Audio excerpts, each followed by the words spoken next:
Akakiiko k'ebyokulonda aka NRM kasazizza munnaku Fiona okuvuganya ku kifo ky'omubaka ow'abavubuka. Akakiiko kafulumizza ebbaluwa ng'ekakasa nti nnaku Fiona yatuusa emyaka egivuganya ku kifo ky'omubaka ow'abavubuka era bw'atu n'asazibwamu nga bagoberera okulungamizibwa okwavudde mu kitongole ekya NIRA. Ebibinja by'abavubuka eby'enjawulo bizze nga biwakanya okusunsulwa kwa nnaku nga birumiriza nti asukka emyaka 3 egiragibwa mu ssemateeka okuvuganya ku kifo ekyo.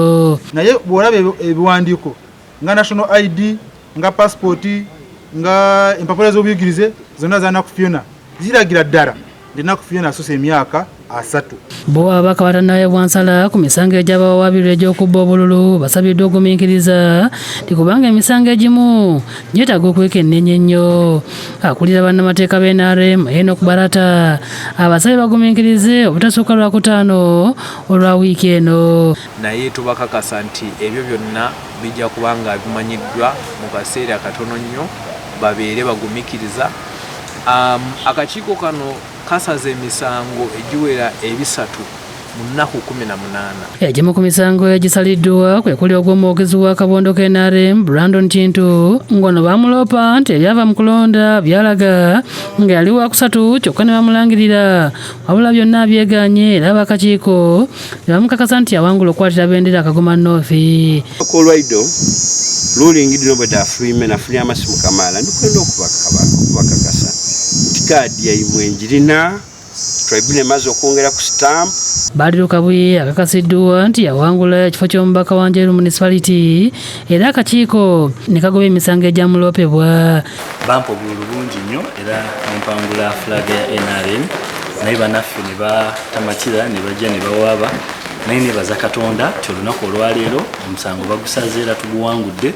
Akakiiko era kasaza omusango ogwaloopebwa Ronald Ndawula nti Nasolo Gaddafi teyawangula kifo ky'omubaka owa Katikamu North Luweero. Kaakati kyekiseera nze nga flag bearer omulonde wa Katikamu North okutuuza abantu baffe tutambulire ku peegi emu.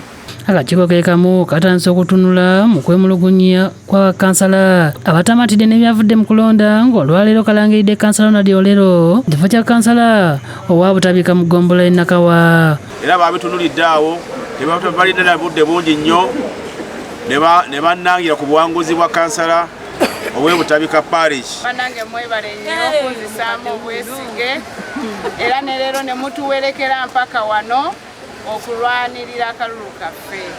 Ono obuwanguzi bwe bubadde buwakanyizibwa munne babadde kumbiranye Odeka William era wano Mahadi Kaweesa yawangula ekifo kya Lord Mayor wa Kampala akakasizza nti Kampala District yakuwangulwa abantu abalina obuwagizi mu bantu.